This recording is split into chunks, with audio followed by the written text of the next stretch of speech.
Okay, so good morning. Today's daf is Bava Basra daf Gimel. And we are getting very close to very interesting discussion about the writing of the Chumash and stuff like that, but we're not quite there yet. First, we're going to be discussing the second approach to our Mishnah, and then we're going to be talking about, and once we talk about wall creation, we're then going to actually talk about and how high walls can potentially be. We're going to talk about the Beit HaMikdash because the Beit HaMikdash had a wall in it that was 30 amos high. And so we're going to talk about that over the course of the day. So again, yesterday we saw the Gemara's take a first take at understanding the opening line of the Mishnah, concluding that the Mishnah involved partners that jointly decided to build a wall. Okay, and because they decided to build a wall, so that's why they have to build a wall. This implied that if only one of them wanted to build a wall, there would be no obligation.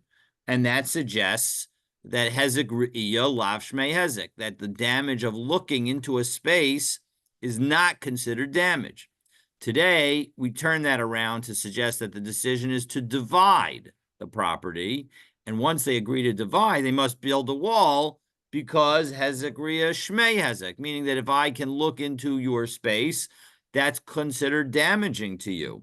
And we saw yesterday that even the ones who say hezek re'iyah lav shmei hezek, that's only in your courtyard. In your house, they absolutely, everybody agrees that hezek re'iyah shmei hezek.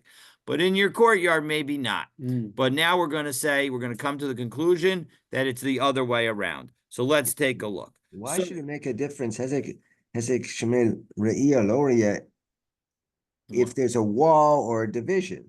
I mean, it would seem that if they're erecting a wall, that would suggest that Hezek Yeshri, Hezek Re'iyah, what do you call it? Yes. Yesh Hezek. But the Gemara wants to says it's not Hezek. No. So yeah. So you have to parse through it in steps. Okay. So the first step is if we say yesterday, as we said yesterday, okay, and then we're going to turn to the today, which is going to be the opposite. We began yesterday by saying that the decision was to build a wall. And why do they have to build a wall? Because both of them agree to build a wall. If only one of them would have wanted to build a wall, they wouldn't have to build the wall. That's why hezek re'iyah lav shmei hezek. Because so it's a negative. So we learn from the negative, basically. Yes, exactly. And today we're going to begin as we take a word. We'll start with the third word on Gimel Amud Aleph. Lishna Achrina, Amrile. Some people said, my mechitza. What does it mean when we say savrua? What they thought? My mechitza. What does it mean when we say mechitza? Plugta. It's a division, and so as a result, diksiv vatehi mechetzat ha'edah. That when it came to the dividing of the spoils, that was the portion that they got, and so as a result, the point is that was a division. That's again from Bamidbar Lamed Aleph Pasuk Mem Gimel. So Midyan. Yes, exactly, in connection with Midjan, exactly. And so V'kaven Duratsu. So once they wanted to do a division, Bonin as a coastal Balkarchan, well, then they're forced to build a wall. Because once we have my space and your space in that courtyard, and it's not our space, so then there's hezek re'iyah with you looking into my space. Obviously, if it's our space, you're looking into your space as part of my space. So there's no damage there. But once we divide, now all of a sudden, Alma hezek re'iyah, shmei hezek. So once we're forcing you to build a wall, the reason that we're forcing you to build a wall is because once the wall exists, now you can't look into my space. And so as a result, that's why I'm going to be protected. So both of them want the wall in this case, essentially, or the division. No, that's the exact opposite. originally both of them wanted the wall, and it's only because both of them wanted the wall and agreed to build the wall, that's why they had to build the wall. But now in our reading today, they are only agreeing to divide. Once they agree to divide, one of them wanting a wall is sufficient. That's the point. Okay, so it's very important that we get that, because that's crucial to understanding this Gemara. That the point is that one of them, only one of them needs the wall. Because what is it that they're agreeing to? They're only agreeing to a division. The division is what they agree to, not the wall. But once they agree to a division, so that I have my own space in this courtyard and you have your space in this courtyard, now either one of us can force a wall because we have the right for privacy. Okay, so Ema my mechitza guda. 1 second. Why can't we say that a mechitza means a wall?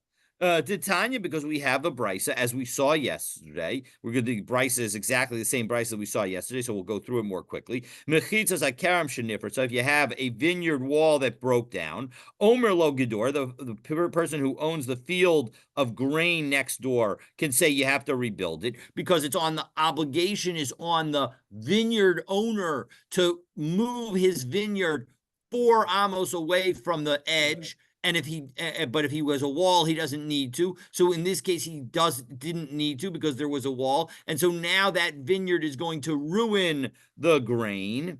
So Nifritza, it was breached, and so of course then he built the wall, and Nifritza, it was breached again. It would go another hole in the wall. Amar lo Gedor, he has to tell him again, put another wall, fix the wall.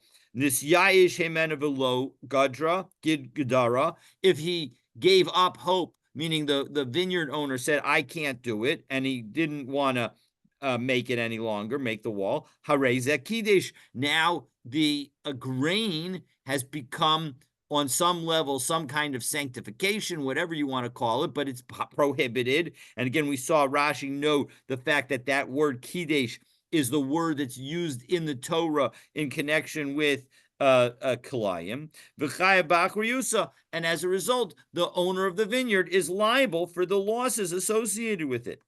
The time of Duratsu. And if we read it this way, the reason that they have to build a wall is because they wanted to. They wanted to build a wall. And if they didn't want to, you would not obligate them to build a wall. Alma Hezek. Why don't we say all of that?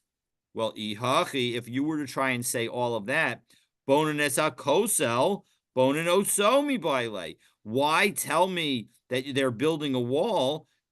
We already know that that they agreed to build a wall. That's what mechitza means. So bonin it should just say that they build it.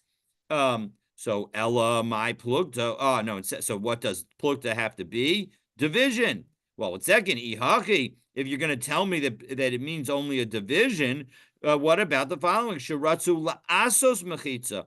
It should say that they want to make a division, not shiratzu lachatzot. I would say, instead of saying shiratzu la'asos mechitza, that they wanted to make a division, they wanted shiratzu lachatzot mi baile. It should have said the active version of it, that they wanted to divide. Why did it choose la'asos mechitza? That there's an extra word even in that. No, Kedamri Ishne Te Navid Plukta. That's not a problem, because we could just say that people talk that way. Let's make a division. That's fine.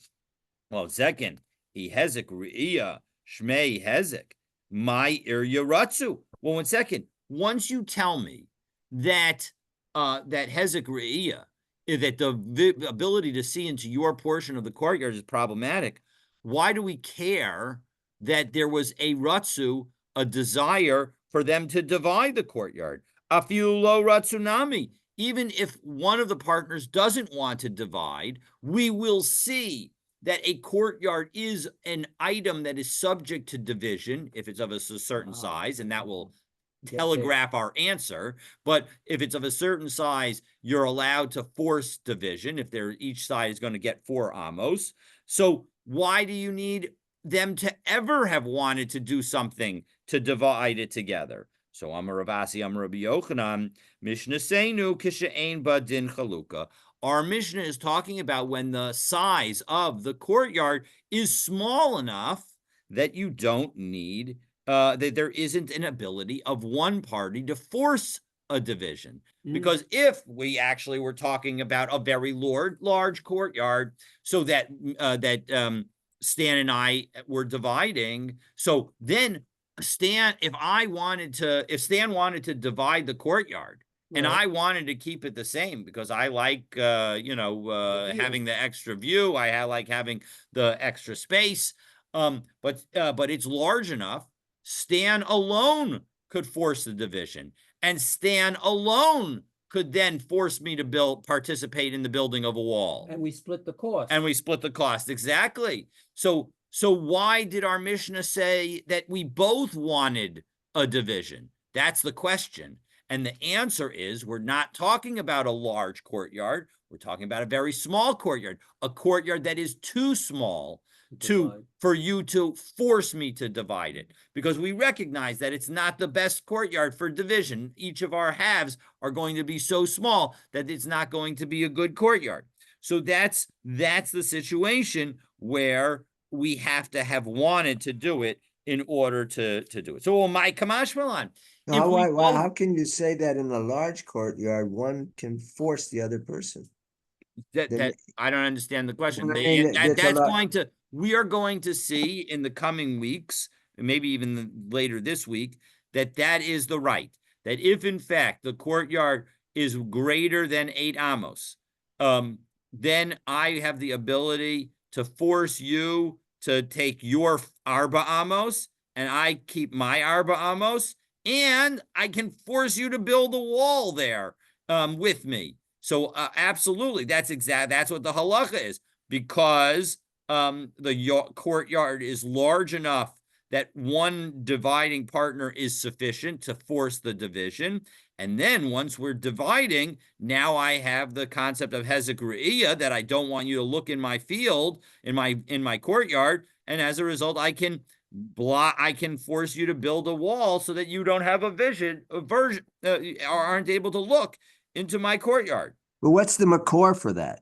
Well, that's an excellent question of what's the makor for which aspect? For the fact that you could divide, or the fact that we can that I could force you to build a wall? You need to force one to build a wall. We can say that if we want to. This provides an excellent opportunity to highlight an aspect of Bava Basra.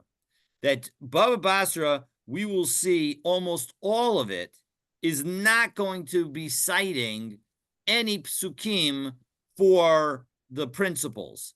It is basically either some aspect of halacha l'Moshe Sinai, or this is the law that the Jewish people had on some level at the time that they entered the land of Israel. And this is the basis for the division of Yoshua. But there is the answer to your question is, I'm not sure we're going to cite any psukim for this concept. And that is going to be a common theme throughout Bava Basra. And so we should get used to it now, because that's exactly what we're going to see over and over again, that we're going to have various halachot associated with property rights, and there isn't going to be a pasuk or other experience that we're going to base it on. It's effectively based on logic. And the logic is the following. The logic is that if our courtyard is large enough that our individual halves of it are sufficient for our own personal use, well, then either party in the courtyard has the right to cause the division and the separation of the two pieces. And then once we have the separation, because we say hezek re'iyah shmei hezek, that you're looking into mine and my looking into yours constitutes a form of damage, well, now all of a sudden we can force each other to build a wall. But you're exactly right that in fact we're not citing psukim here, and we're not, and we very often will not be. And so that's a very important point to make as we go through Bava Basra. So I attended the CM that Hadron had, and the theme of two of the speakers was was precisely what it related to precisely what we're saying.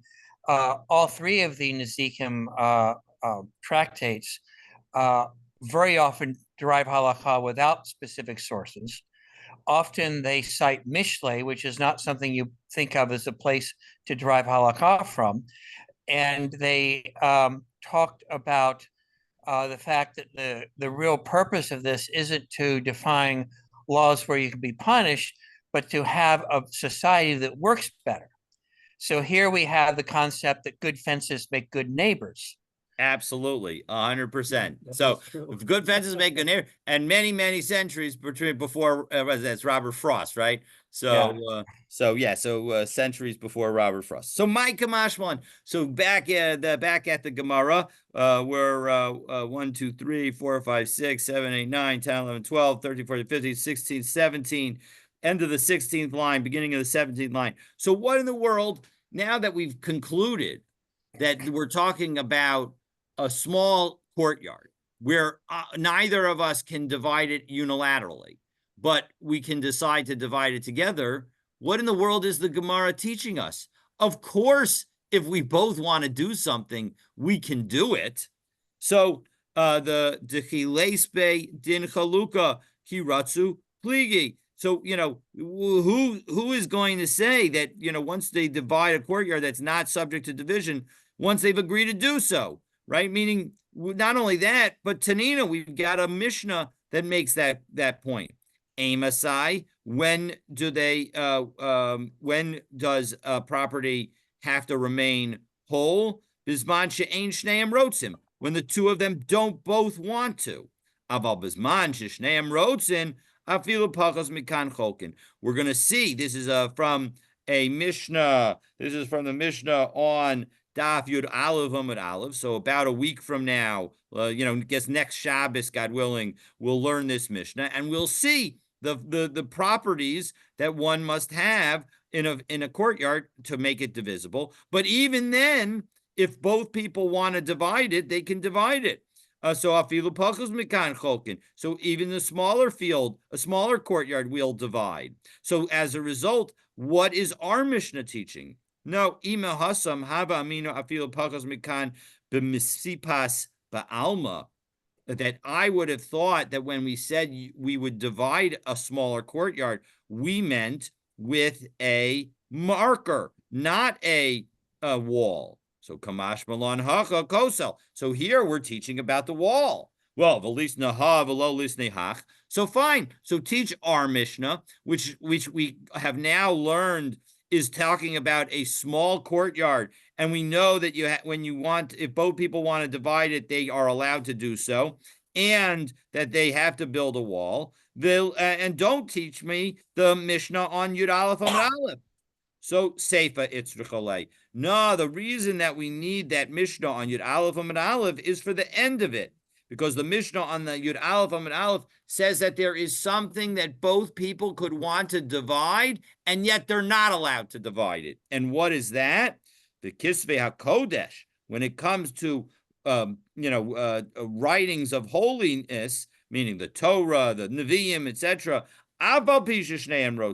Even though the two people will say, let's just divide this Torah. Well, I'll take the first half, you take the second half, and it'll be fine. Lo yachloku. In that situation, we do not do division. So as a result, that's the story. So that's what we're talking about. Okay. Well, what is a metaltalin have to do with karka? They're two separate concepts. I understand, but the point is that one might have taken away from our Mishnah the fact that even something that's not subject to division, when both people want to divide it, you can divide it. The end of that Mishnah tells us don't take that principle too far. That's what that principle. So as a result, that's why we need the later Mishnah.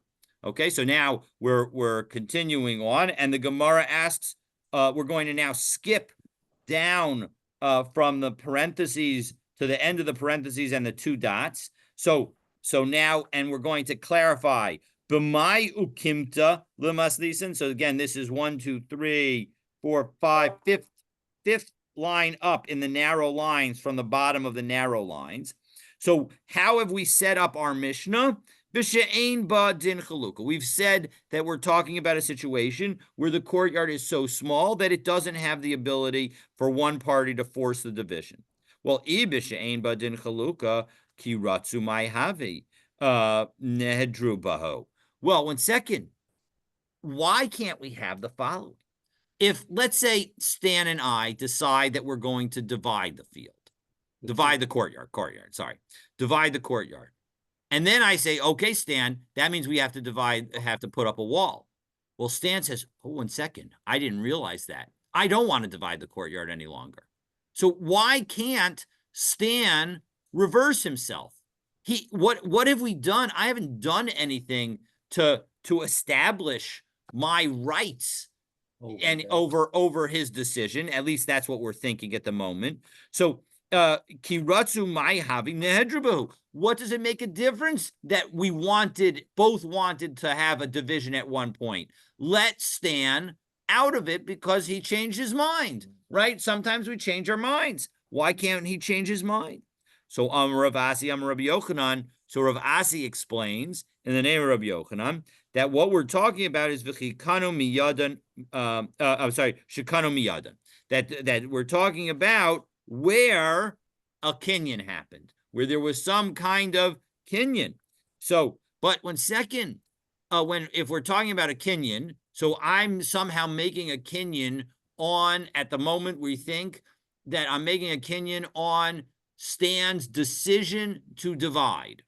But miyadan my havi. What does it make a difference that I made a kinyan on Stan's decision to divide? Kinyan dvarim ba'almahu. That's just a kinyan on Stan's words. A commitment. He didn't make an oath. He didn't do anything that made it definitive. So he should still be able to undo it. B'shikanu miyadan beruchos. So now we clarify Rav Asi in the name of Rabbi Yochanan, and we say that what we're talking about is where we made a formal kinyan on the sides that we're going to take.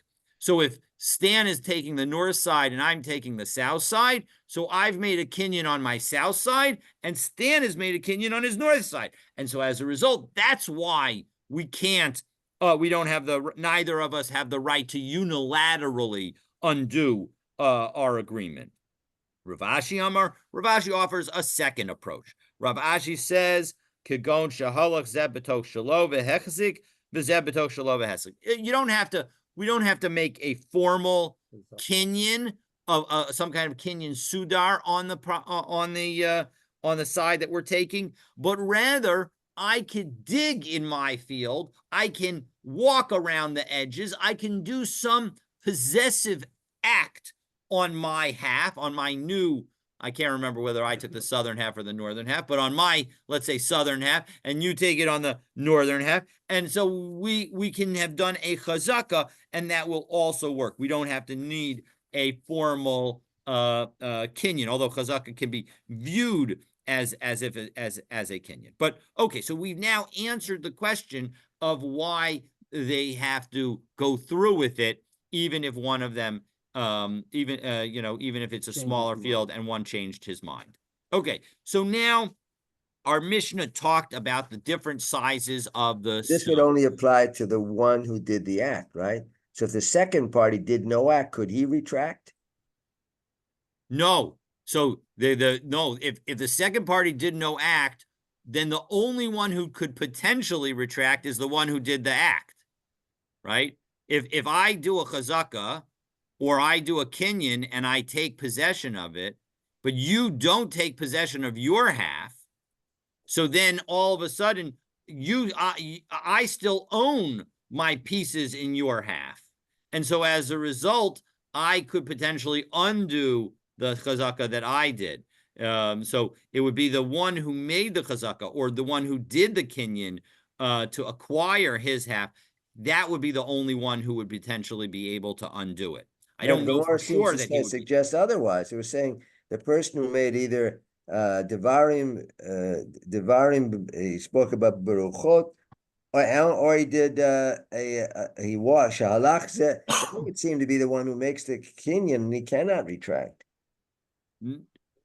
Well, if you were to say that, then neither party could retract because, look, if I made the kinyan on my southern half of the field, then and we say hezek re'iyah shmei hezek, that's enough. I've already done what I need to do in order to force Stan to build a wall.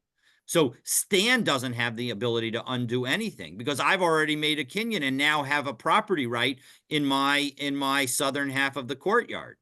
So it's clear to me that that Stan will no longer have an ability to undo it because yes, Stan has not taken an action that enables him to own his northern half, but I have taken an action that means that I'm the owner of the southern half.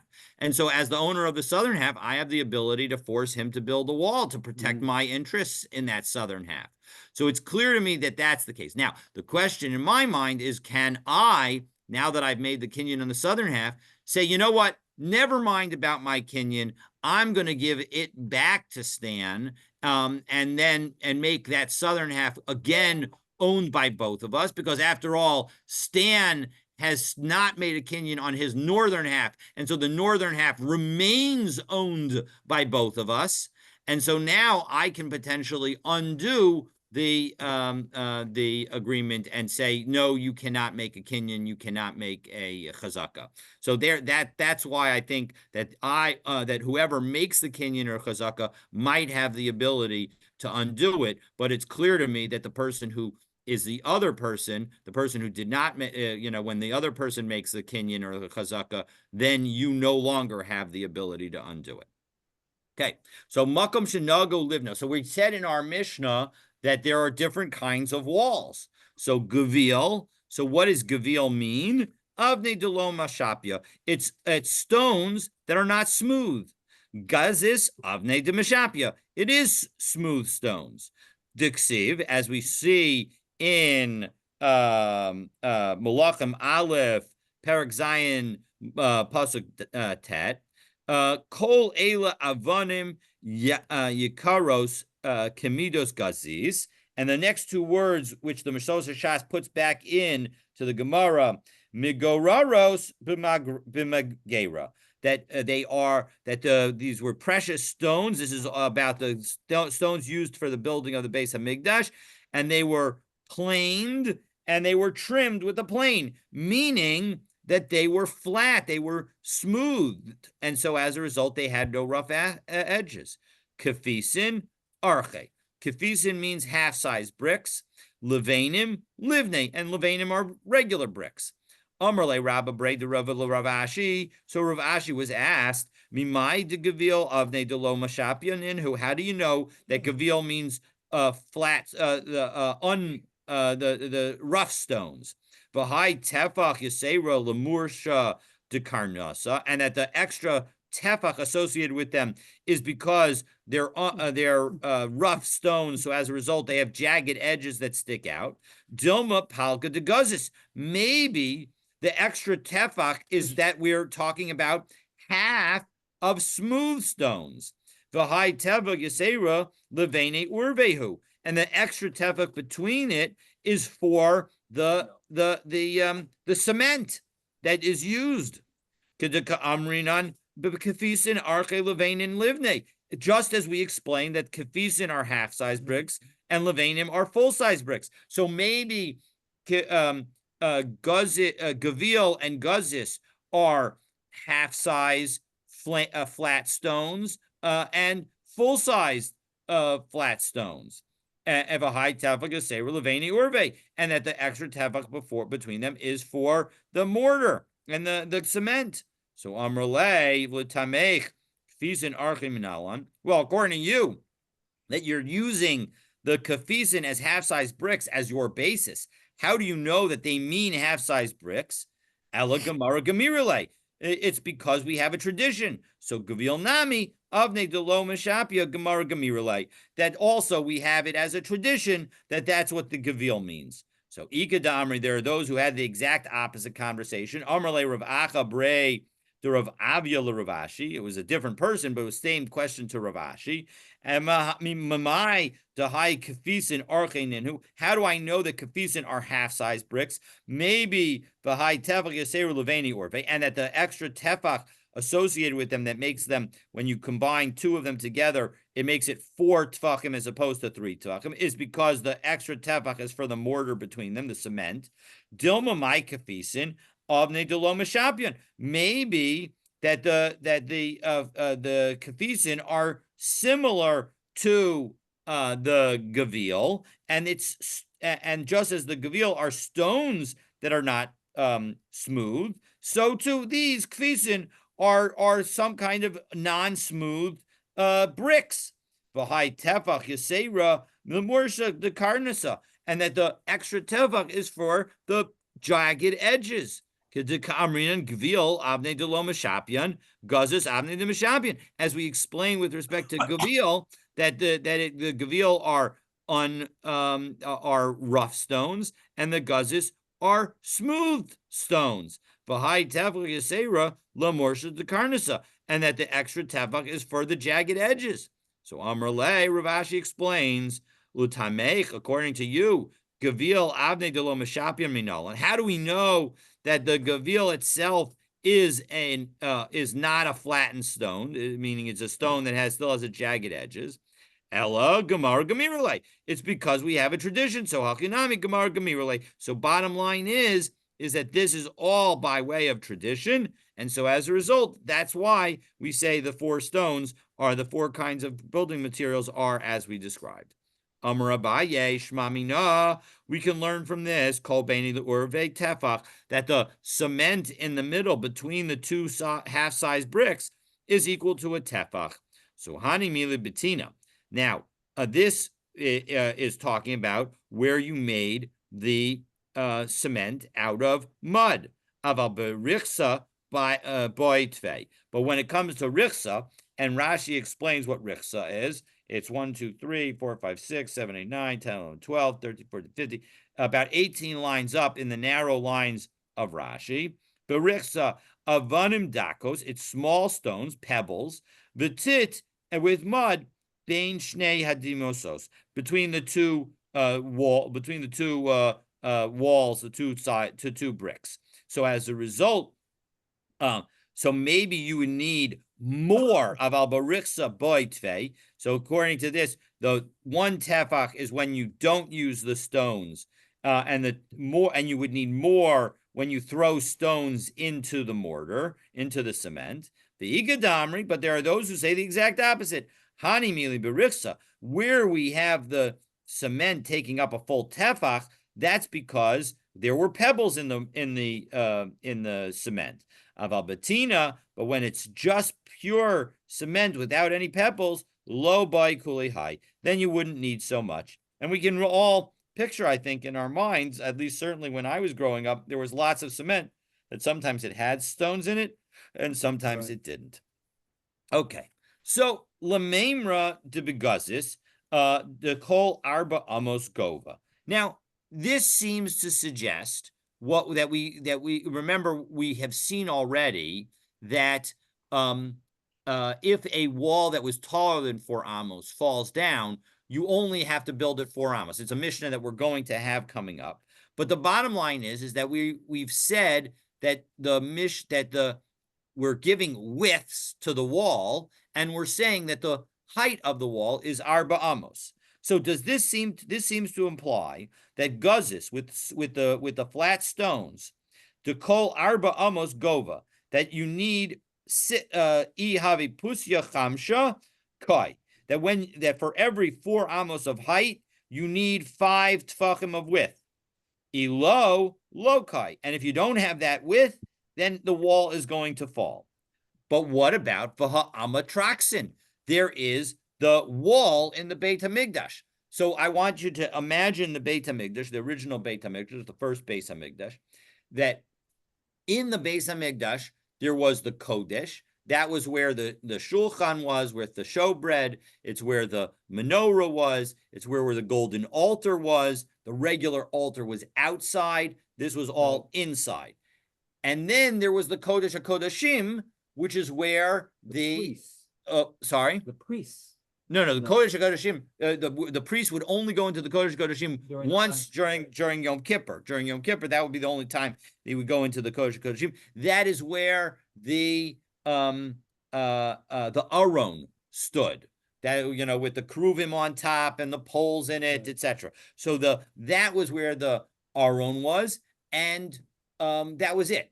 There was only the Aron there, and of course within the Aron there were the Luchot and the broken Luchot, etc., and potentially a Torah scroll, and stuff like that. But the point is that between those two spaces was a 30 amma high stone wall.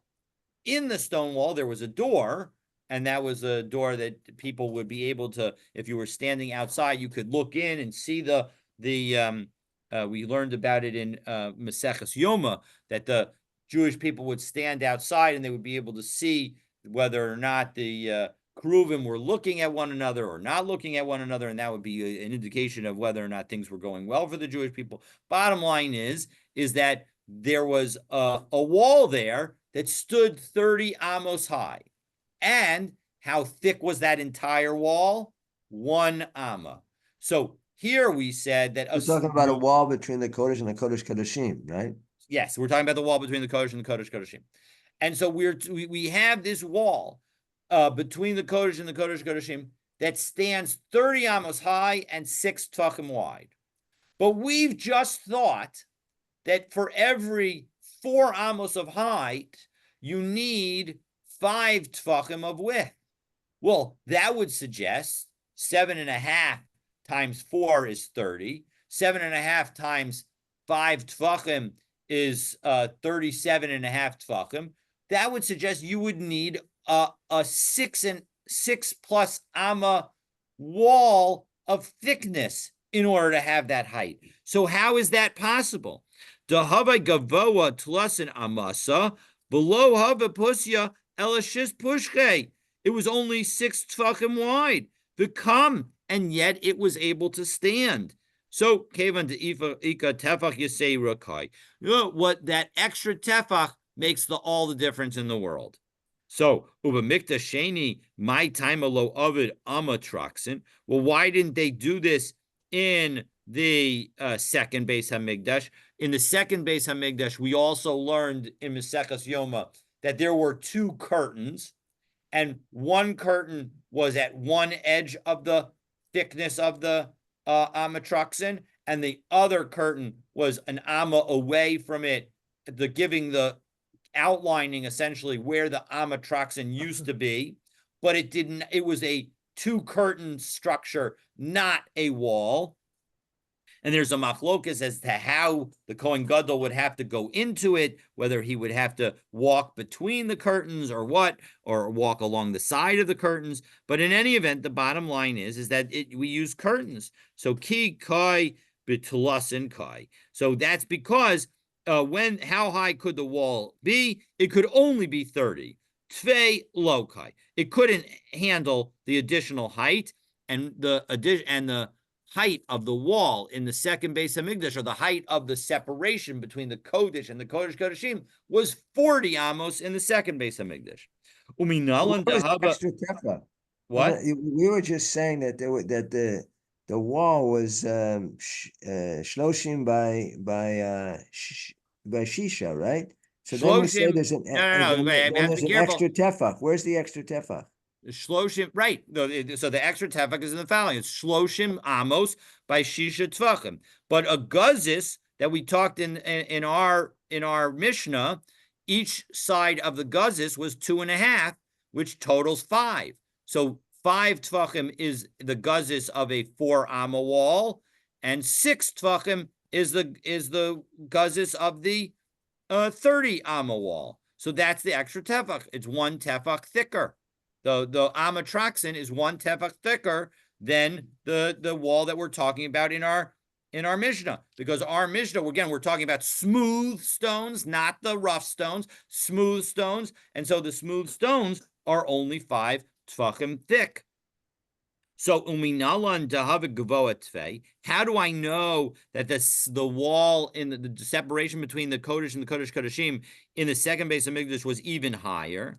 Diksiv, because we have a pasuk Gadol yiyeh kavod habayis hazeh ha'achron min harishon. That when it came to, this is in Chagai, that the honor of this house is going, this second house, this later house is going to be greater than the first. Ravu Shmuel v'amri lo Rabbi Yochanan v'Rabbi Elazar. There's a debate about this, the meaning of this pasuk. Some say it's between Rav and Shmuel. Some say it's between Rabbi Yochanan and Rabbi Elazar. And what's the argument about? Chad Amar Bebinyan. One says that we're talking about the structure itself that is going to be greater. Chad Amar Bishanim. And the other one says that it's going to be years. As Rashi tells us, this is the rabbinic perspective on the duration of the Beis Hamikdash. Bias Rishon Amad Arba Meos V'Eser. The first Beis Hamikdash stood for 410 years. Bias Sheni Arba Meos V'Esrim. And the second Beis Hamikdash stood for 420 years. The Isa Laha V'Isa Laha. And it actually turns out that both of them are right. Meaning both, although maybe you could only attribute one meaning to this pasuk, the fact is that both the building was taller and the second Beis Hamikdash lasted longer.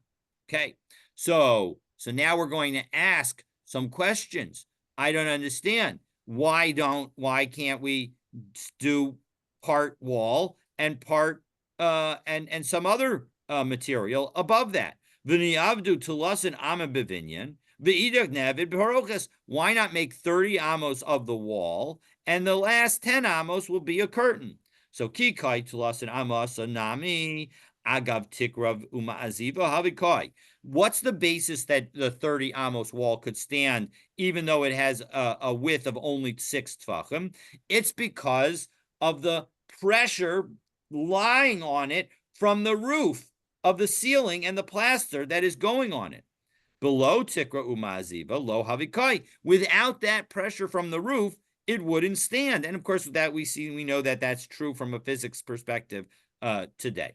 Ulevid mai de efshar bevinyan, ulevid idach parocha. So why not do a smaller brick wall, a smaller stone wall, and do less than 40 tvachim, 40 amos, of curtain? Meaning, why have one substance be the entire separation? So Amar Abaye Gemire, it was a tradition.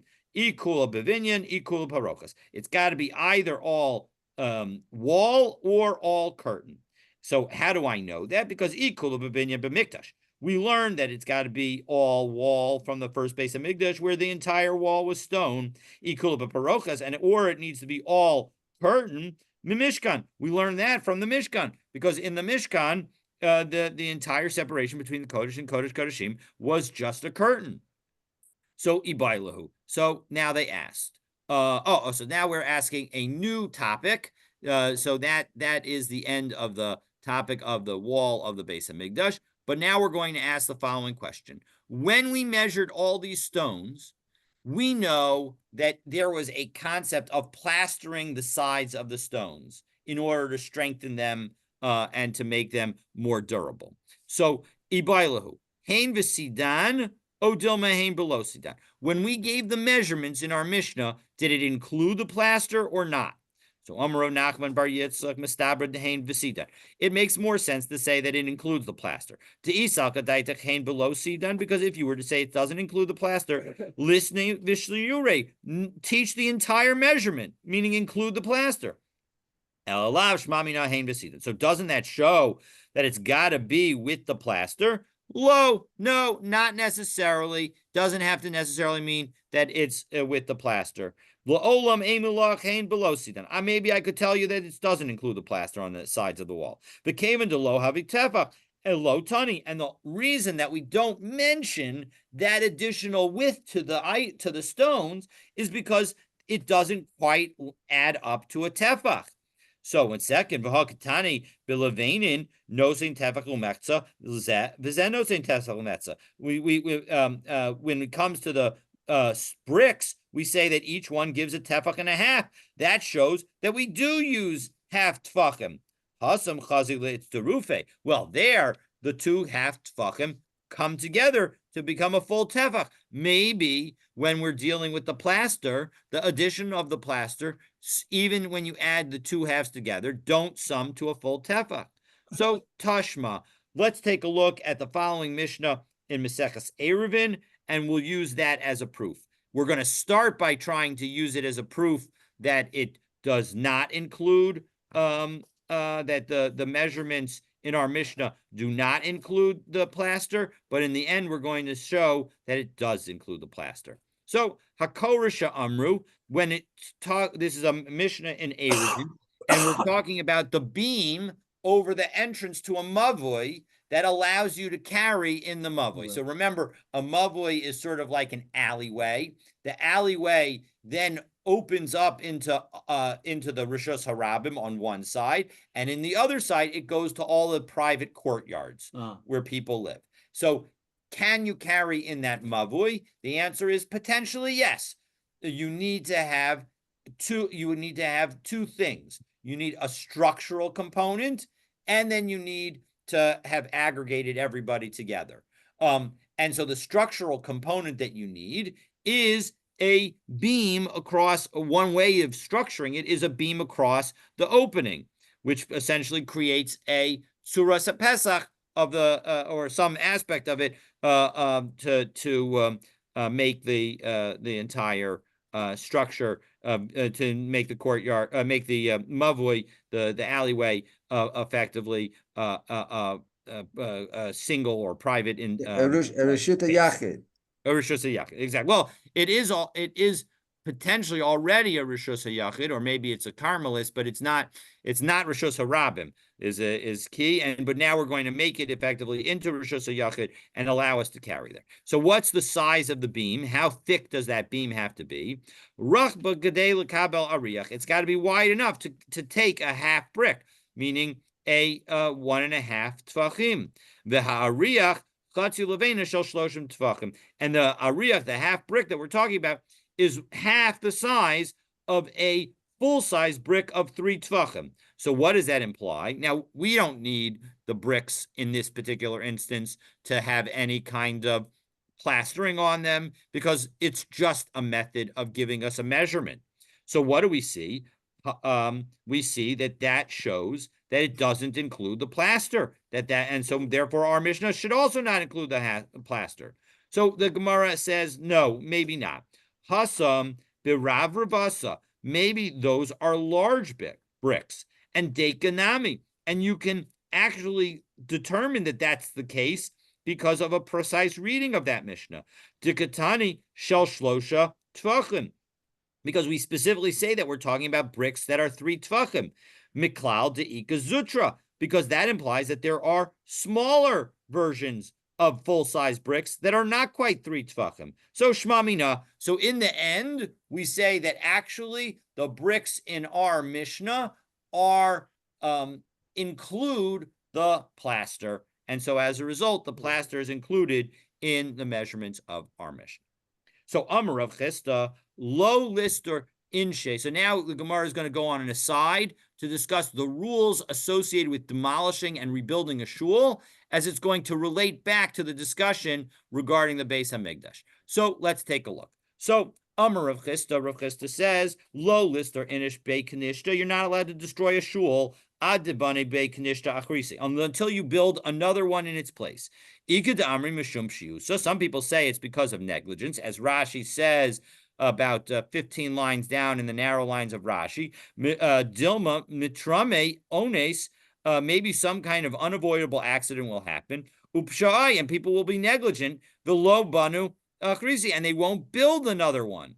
The igad amri mishum tsaluye, and there are some people say that because there'll be a time when you don't have a space to pray. So my benayu, what's the difference between these two viewpoints? So ika benayu de ika duchta l'tsaluye. If there's another place to pray, so then that would be the difference. If there is, then you would be able to do other construction. If not, then you wouldn't. And we're going to see that in fact that's the principle that Maremer and Mar Zutra apply, because listen to the following. Maremer and Mar Zutra, Sasre Uvanu Bekaita besitva, uvano besitva bekaita. They would demolish and build a summer synagogue during the winter and a winter synagogue during the summer. So as a result, because they had another place to pray, then it was okay for them to do this. So Amrle Ravina Ravashi, Gavu, Zuze, Umachtui, Mai. What happens if you already have the money? If you already have the money, is it okay then to demolish it? Or do you need to have rebuilt the new synagogue? So Amrle, Ravashi explains, Dilma mitrami lahu pigeon shvuyim. Maybe somebody will get captive and we have to redeem the captive via and we'll have to give up the money. And so as a result, money is not sufficient. So shrige livne v'hadre hudre umachasek shure. What if everything's prepared? You got the bricks all piled up nicely. You got the smooth boards all smoothed out nicely, and you got the beams already. What about that? Is that enough? So again, Amrle, Zimnin de Misrami lahu pigeon shvuyim, Mizabni biyavi lahu. Maybe you'll need to sell all those materials in order to do pigeon shvuyim, in order to redeem some captive. Well, well, 1 second, Ravina says back, if that's true, who cares whether the building is built? Maybe until you actually use it, you could possibly, tear it down or otherwise have to give it up and sell it in order to do pidyon shvuim. So Amrle, dirse de inshi lo mizabni, that people don't sell their own dwellings, and so as a result, once it's built, it will not be undone, and we don't have to worry about that. So below Amran, Ella delo chazi beitiyua. Now, when did we say that you need to build a new, that you need to wait until the new structure is built? That is only when there are no cracks in the foundation. You find cracks in the foundation of your shul, well, then we're worried that it's going to collapse, and as a result, you're going to be allowed to take it down. If you find those kind of cracks, and therefore we're worried about it breaking down, if we take a look in Rashi,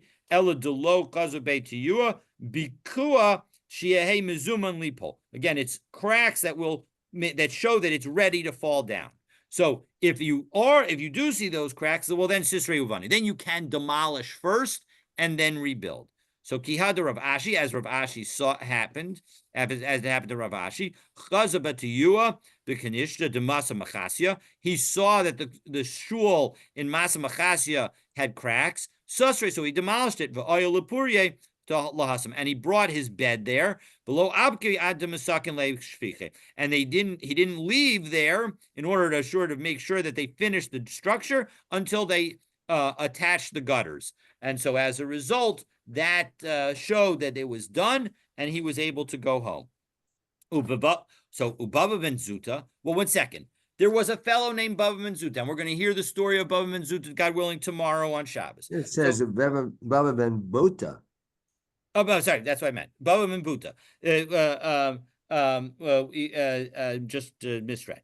So Bava ben Buta said, we're going to hear the story of Bava ben Buta, God willing, tomorrow. And so Bava ben Buta, Hechi Asve Le Eitza Lahurdus Lemistere Beis Hamikdash. How could he have told Herod that he should raise the Beis Hamikdash and then rebuild it? Because Herod rebuilt the second Beis Hamikdash, constructing it, making it larger and more beautiful, etc. V'amar of Chisda, because don't we have the statement of Rav Chisda, lo lister inshe be kanishta ad debani be kanishta achri. So you can't demolish one shul, you can't demolish a shul until you built another one. So we have two potential answers. To Yua Chazabe, maybe he saw cracks in the foundation. Or alternatively, we could say Machusa Shiny, that actually a king is different. Delo Hadrabe, a king doesn't back off of what he promises to do. Damar Shmuel, as Shmuel says, Amar Machusa Akarna Ture, if a king says he's going to uproot a mountain, akar tu velo hadarbe. He's going to do so even if it bankrupts him. So as a result, therefore, that would be an special exception to why you would be allowed to take down the Beis Hamikdash before putting up the new one. Now, of course, how would you possibly build a new Beis Hamikdash before putting up the old one? So the various Rishonim get into that. At least to me, the idea would be is you would have to sort of build the frame around everything in order to have the new structure. But in any event, that is the story, and we will get into the story of Herod and the rebuilding of the Beis Hamikdash and how Bava and Buza ended up being the advisor for Herod, God willing, all to. But the Beit HaMikdash was destroyed for hundreds of years, right? So No. The point is that it's not. Just to be clear, he refreshed the Beis Hamikdash. He when we say he took it down, we don't mean that he, destroyed the Beis Hamikdash in a negative way. We mean that he engaged in a rebuilding campaign. He restructured the Beis Hamikdash. he refurbished it. Okay, He refurbished it. But the point is that as part of refurbishing it, he did take down significant pieces of it to make it not really usable at the time. So what was the basis for him doing so? That's what the Gemara is touching. So that was the Bayit Sheni. Yes, this is definitely Bayit Sheni. So it was standing. He didn't tear it down. No, he tore it down in order to rebuild it. He all the structure that we I'm pretty sure almost all the structure that we see today is from the time of Herod. Right. And the timeline is unclear. So almost all of that structure that we see is the time of Herod. And so what existed there before, that was what Herod took down. I'm wondering if Mechira would be similar to a Satira. So for instance, if they were to sell a shul to a church, let's say, would that carry the same implication that they would have to build another one before they would sell it to a church? Excellent question. We will be getting into that, I believe, during the course of Batra. So I'm going to leave that as a stay tuned. Well, it's also a sort to sell a shul to a church, although we I'll start with that. It's also to sell now. How do they do it? Because it's not like it's never been done. That's a separate piece. The Bronx is full of former synagogue buildings that are now churches. Exactly. That's exactly my point. But all of Lower East Side, there are plenty of absolutely same in Harlem as well. So we will get into some of those halachas over the course of learning Bava Basra together. Yashar Koach. Have a great Shabbos, everybody.